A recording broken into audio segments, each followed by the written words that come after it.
Well, welcome to the bucket list. This is where we look at different activities you might like to try. You might like to put them on your list, but even better, give them a try. Now, if you're sitting at home thinking, maybe I should get a bit more active, or I really should get out of the house and make some new friends. Well, if you like music and you thought maybe I'd like to try some kind of dancing, well, today we're going to look at a different style of dancing called world dancing. This is where we look at dancing from all different cultures around the world. And we meet the lovely Rosie, who's going to tell us all about it. And she teaches a great variety of ages, from school children right up to seniors. So here's Rosie. Rosie, welcome to the show, Over 50 So What. Lovely to have you on the show. Thank you for having me. Now, you've got a big background, over 30 years, I believe, in international folk dancing and world dancing. Can you tell us a bit about how you got into this? Sure. So I started dancing when I was a teenager at a local youth movement. And we learnt some folk dancing because I was young and loved dancing already at that age. And then I didn't do it for many, many years, and afterwards found myself at a function and reignited the passion for my Israeli folk dancing back then. So I started going to a folk dancing club when I was in my late 30s. Well, that's giving away my age, isn't it? You have to be over 50 to be on the show anyway. That's right. So. Well, that was only last year. And yeah, your age is immaterial when you're dancing because you feel very youthful once you start. So back then I started with the club and I did it for fun. And eventually I was asked to learn to do the teaching process. So of course, why wouldn't I? I loved it and I wanted to be able to do more and more and be able to dance more often. And eventually I started losing my day job and finding that I was going to be doing this passion and love that I discovered and wanted to share it. More than anything, wanted to share it with other people.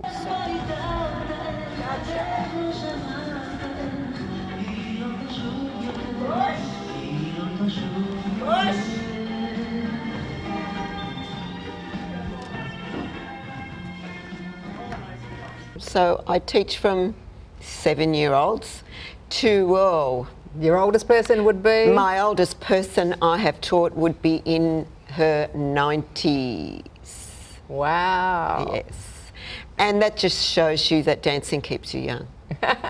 It absolutely does. Look at both of us. Yeah, that's right. So all the cultures, you have dancers from the Ukraine and you have... So we have, well I do. I expanded my knowledge of my primary love, which is Israeli folk dancing. And then I went to some international dance workshops here in Melbourne by a man that is unfortunately no longer with us. I came from Holland every year and I went to his workshops and I discovered there was other beautiful music and other steps that I developed and wanted to share as well. So that's where it all became international folk dance. So I would learn something and if I thought it was relevant and easy enough to pass on to the group, I would incorporate it into the class. And that's why we have a plethora of wonderful types of different styles and music from all around the world. And I find that my audience, my participants, love the different cultures and the different styles and the music especially. So I try and really focus on the music to bring that spirituality to everybody in the classroom. And so how did you get into teaching the older age group? Oh, the older age group. Well, that's something that was facilitated through councils actually. It came through community health programs and I was asked to help with community living, residential community living, where people can be isolated and especially COVID has proven that we're very isolated and lonely, and depression and diabetes and all sorts of health issues, dementia. So when I started realising that these were another area of my potential clientele, I really became interested in the dance therapy side of how this can benefit people.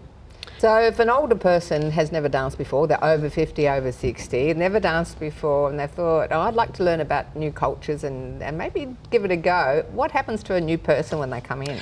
Well, my classes are designed in levels as well. So we have different stages. We start at beginners. And I always say at the very, very first lesson, we're not here to gain any certificates or any medals. It's not about you're going to be a superstar on the dance stage. It's about the enjoyment and the positive reinforcement you get out of coming to the classes. It's a very slow process. There's no need for a rush in this respect. We always take it slowly. It's a very important thing for the audience to realise, the participants, that they need to relax and they need to learn slowly. So the slower and reinforcement and revision they get in the class every week makes for a better long-term result. So most people, well, I should say most people, it might be a lot of people, probably most people over 50 or 60 have got a bad knee or a bad hip or a bad ankle, like myself. So how do you accommodate those sort of physical challenges in the group? Yes, I always say that to the audience as well. Don't worry about any moves you can't do, because there's always a way around it. A lot of people suffer from dizziness, vertigo. If they can't turn, we walk the steps. There's always a way around it. But the idea is more for your memory and your ability to move and get mobility back into your body. Now, Ivan, you've been doing world dancing for about 20 odd years. 20 years on and off. And why do you like it so much? It's just very good for me. It's good for my balance, good for the mind. Keeps me reasonably fit. So you started a bit later in life to do dancing, didn't you? Yes, probably mid-50s, I would say, 60. So any blokes sitting out there watching, they're thinking, you know, what would you say to them? Well, there's far too few of them doing dancing, and they should really wake up to themselves and do some dancing. And what would you say to someone sitting at home just looking at this, thinking, oh, I don't know if I could do this, but I wouldn't mind trying? What would you say? Oh, look, I'd say just get out there. It's good for your brain, it's good for your body, most particularly the brain.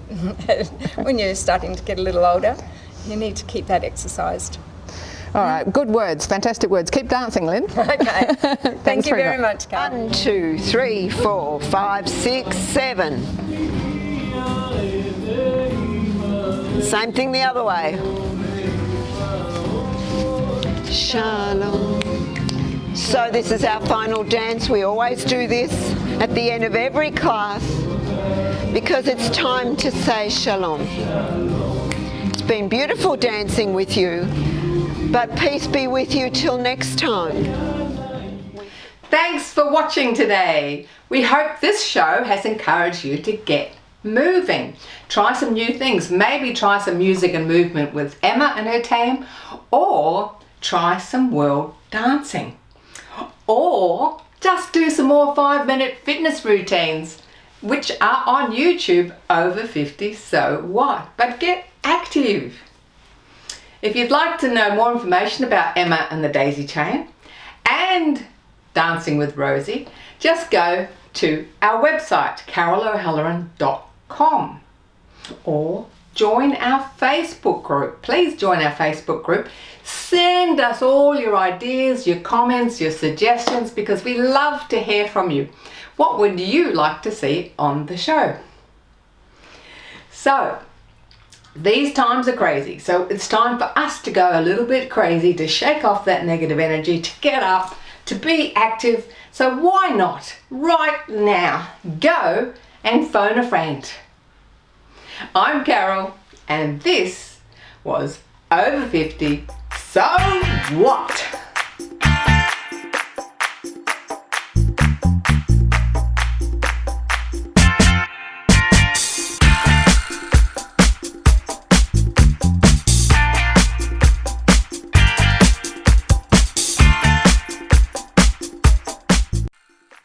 Thanks for watching our TV show.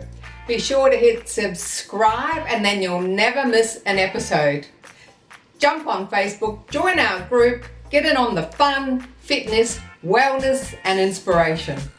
I'm Carol, over 50, so what?